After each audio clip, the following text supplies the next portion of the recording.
Hello everyone, my name is Anjali Sharma and I am student BMS SY in Mumbai.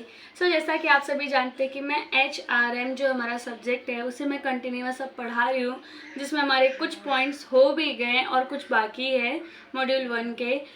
यहाँ पे हम देखे थे नेक्स्ट पिछले लेक्चर में कि स्ट्रक्चर क्या है HRM के। अब हम देखेंगे qualities of good human resource management, मतलब एक HR का क्वालिटी क्या होती है, उसकी क्वालिटी क्या क्या होनी चाहिए for the management.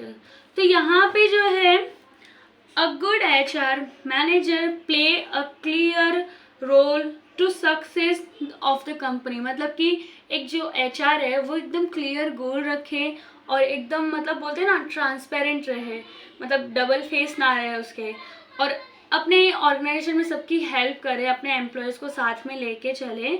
The right quality and skill make them effective in managing employ and meeting organisation goal. Means क्या है, सेम वही चीज़ है कि जो भी वो काम कर रहा है एकदम क्वालिटी के अच्छे से होना चाहिए उसका काम, और इफ़ेक्टिव वे में होना चाहिए फॉर द अचीविंग आवर गोल।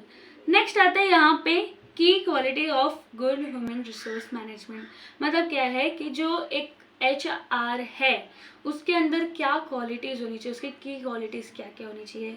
तो यहाँ पे first of all strong communication skill, exactly HR manager need to be effective communication, मतलब कि एक HR मैनेजर जो है उसके अंदर एक इफेक्टिव कम्युनिकेशन होना चाहिए कि जो भी वो बातें कह रहा है एक HR अपने एम्प्लॉयज़ के साथ वो क्लियर होना चाहिए। They must clear attractive policy expectation and feedback to employ and management, मतलब कह देखो सिंपल वे में कि एक HR जो है वो एकदम क्लियर कम्युनिकेशन रखे कि वो जो भी अपनी बातें अपने एम्प्लॉयज़ के साथ या अपने मैनेजर के साथ करना चाहता है वो समझ में आए। बिकॉज वो अगर क्लियरली नहीं बोल पा रहा है, उसकी बातों को नहीं समझ पा रहे, तो एम्प्लॉयज़ क्या उस पर वर्क कर पाएंगे? ओबियसली नहीं कर पाएंगे। बिकॉज अगर बातें ही नहीं समझ रही है आप सभी को, लाइक मेरा अगर पढ़ाना ही नहीं समझ रहा है तो मेरे को पढ़ाने का कोई मीनिंग नहीं है। बट मैं बहुत ट्राई करती हूँ कि आप सभी को समझे एंड सिंपल से सिंपल वर्ड यूज़ करने का कोशिश करती हूँ बेसिक लैंग्वेज में, अपना देसी लैंग्वेज में मीन्स। सो यहाँ पे क्या है, सिंपल वे कि उसका कम्युनिकेशन जो है वो अच्छा होना चाहिए, इफेक्टिव वे में होना चाहिए और क्लियर होना चाहिए। जो भी कह रहा है सिंपल होना चाहिए, क्लियरिटी के साथ में होना चाहिए। हाँ, तो यहाँ पे क्या हुआ, फर्स्ट होगा हमारा।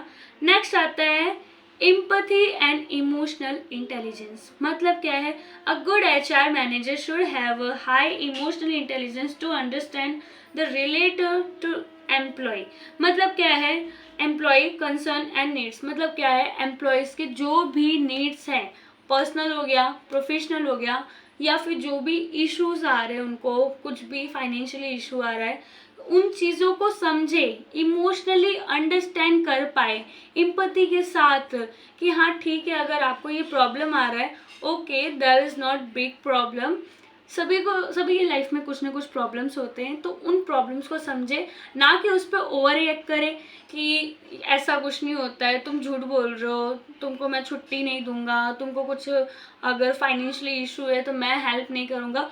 वो क्वालिटी HR के अंदर नहीं होनी चाहिए।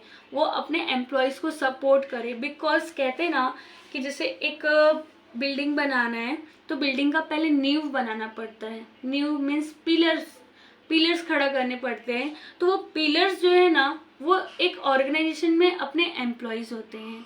अगर एम्प्लॉयज़ ही नहीं सही से उन्हें हम नहीं कर पा रहे प्रोटेक्ट, उन्हें नहीं कर पा रहे प्रोटेक्ट, तो क्या होंगे, वो तो मतलब कि डीमोटिवेट होंगे। वो डीमोटिवेट होंगे तो अपना ऑर्गेनाइजेशन जो है वो ग्रोथ नहीं होगा। एंड सभी के साथ में मिलजुल के टीम वर्क में काम करना है, उनको भी इम्पोर्टेंस देना है। ये HR की क्वालिटी होनी चाहिए। नेक्स्ट आता है प्रॉब्लम सॉल्विंग स्किल। देखो प्रॉब्लम सॉल्विंग स्किल जो है ना वो HR में होना चाहिए। देखो HR management often deal with conflicts और issue between employees and management. देखो मैनेजमेंट में कोई प्रॉब्लम आ गया और एम्प्लॉय के बीच में, एम्प्लॉय और मैनेजमेंट के बीच में कोई प्रॉब्लम आ गया, तो वो कॉन्फ्लिक्ट्स, वो जो झगड़े हैं उन्हें एचआर अच्छी तरीके से समझे और उन्हें सॉल्व करने का कोशिश करे, दोनों के पक्षपात करें, ना कि मेरी नौकरी जा रही है, अगर मैं ऑर्गेनाइजेशन के अगेंस्ट गया, मैनेजमेंट के अगेंस्ट गया तो मेरी नौकरी जाएगी, वो ना सोचे। और ना ही एम्प्लॉयज़ को इग्नोर करे, उनको भी इम्पोर्टेंस दे, उनकी भी बातों को सुने और उसके साथ मिल के वर्क करे अपने गोल को अचीव करने के लिए। The ability to resolve problem effective and firing the means, देखो क्या है, जो भी है सिंपल वे में मैं आपको बताती हूँ कि जो भी उनको प्रॉब्लम्स आ रहे हैं उन दोनों के बीच में एक एचआर ही होता है जो दोनों के प्रॉब्लम्स को सॉल्व कर सकता है। तो वो एक क्वालिटी जो है, एबिलिटी जो है, वो एचआर में होना चाहिए कि दोनों को अंडरस्टैंड करे, देन उस पर वर्क करे कि कौन राइट है कौन रॉन्ग है, और दोनों को इम्पोर्टेंस दें, ना कि एक को ना फिर एम्प्लॉय को, सिर्फ दोनों को इम्पोर्टेंस मिलना ज़रूरी है। नेक्स्ट आता है डिसीजन मेकिंग एबिलिटी। देखो, अगर एक एचआर है, अब मेन चीज़ क्या होता है, प्लानिंग, डिसीजन लेना। अगर ऑर्गेनाइजेशन के कुछ गोल्स बनाए, अब वो डिसीजन जो लेना है उसमें एचआर ने खुद का दिमाग सिर्फ लगाया, अपने एम्प्लॉयज़ की बातों को नहीं सुना, उनको इग्नोर किया, खुद के ही ब्रेन को यूज़ किया। अभी देखो, एक मैं हूँ एचआर, मैंने खुद का ही सिर्फ दिमाग लगाया, तो मेरा जो दिमाग है 100% में से 20% काम करने वाला, तो वो 20% ही वर्क करेगा। एक गोल तो मैं बना दूंगी कि हाँ ये गोल है, उस पर प्लान भी कर दूंगी, आप सभी को कह भी दूंगी कि आप सभी उस पर वर्क करें। बट अगर मैं उस जगह पे चाहूँ कि नहीं, सभी लोग अपने अपने डिसीजंस दो, हाँ, डिसीजन एबिलिटी एचआर के अंदर भी होनी चाहिए, बट ये भी एचआर के अंदर होनी चाहिए कि वो सबकी बातों को ध्यान से सुने, देन उस पर जिसकी बातें अच्छी लग रही, जिसके प्लान्स अच्छे लग रहे। बिकॉज कभी कभी होता है कि जो ऊपर पोस्ट के होते हैं उनसे अच्छा आइडियाज़, नॉलेज जो है एम्प्लॉयज़ के पास होते हैं, तो वो एचआर के अंदर होना चाहिए कि उनकी भी बातों को सुने, उनकी भी बातों को इम्पोर्टेंस दे, अगर अच्छा लग रहा है उनसे भी फीडबैक ले, देन उस पर वर्क करने की कोशिश करें। फीडबैक भी लेना बहुत ज़रूरी है उनसे, एम्प्लॉयज़ से। तो ये क्या हुआ, वो एचआर के अंदर डिसीजन लेने की एबिलिटी रहेगी, बिकॉज वो उनको भी इम्पोर्टेंस दे रहा है। नेक्स्ट आता है organisation and timing management, time management skill. देखो, ऑर्गेनाइजेशन में जो भी टास्क दिए गए हैं, मैनेजिंग मल्टीपल टास्क, मतलब कि जो भी मल्टीपल टाइप्स के टास्क हैं उन सभी को मैनेज करना एचआर के अंदर होनी चाहिए।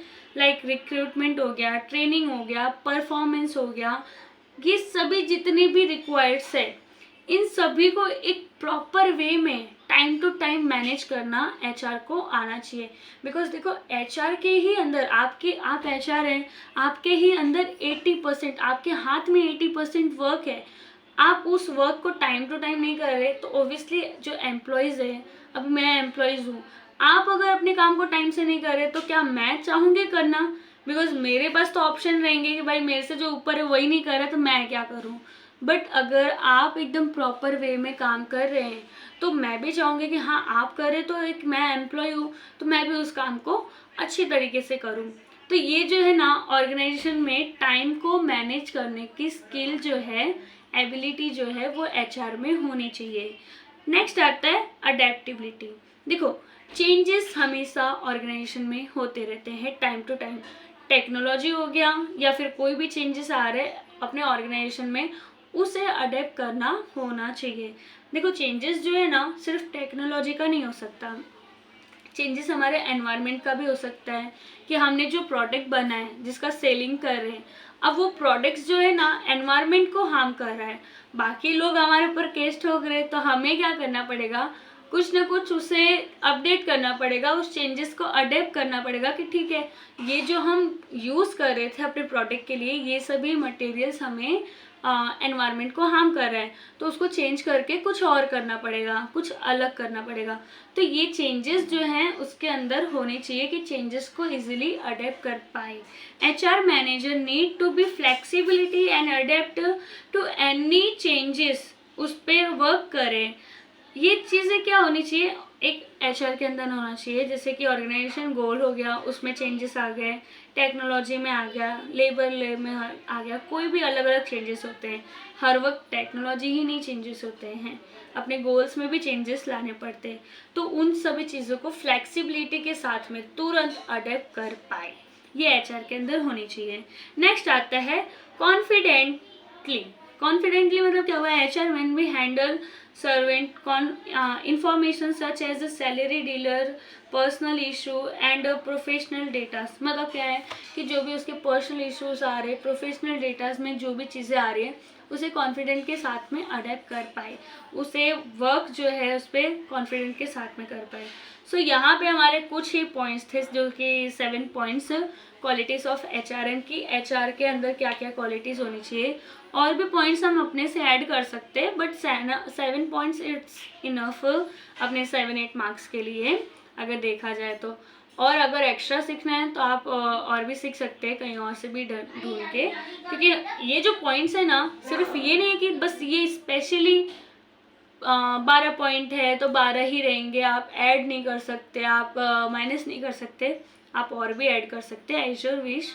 सो यहाँ पे हमारे टॉपिक्स ख़त्म होते हैं। आप सभी को कोई भी प्रॉब्लम हो सो प्लीज़ मुझे कमेंट्स में बताएं, जो भी चीज़ें अच्छे लग रहे हैं वो भी बताएं, एंड जो भी इम्प्रूवमेंट चाहिए कि हाँ आपके अंदर ये थोड़ी सी प्रॉब्लम है, ये कमी है, वो भी प्लीज़ मुझे बताएं, because I just want to improve myself. So मिलते हैं नेक्स्ट वीडियो में। Thank you so much, bye bye.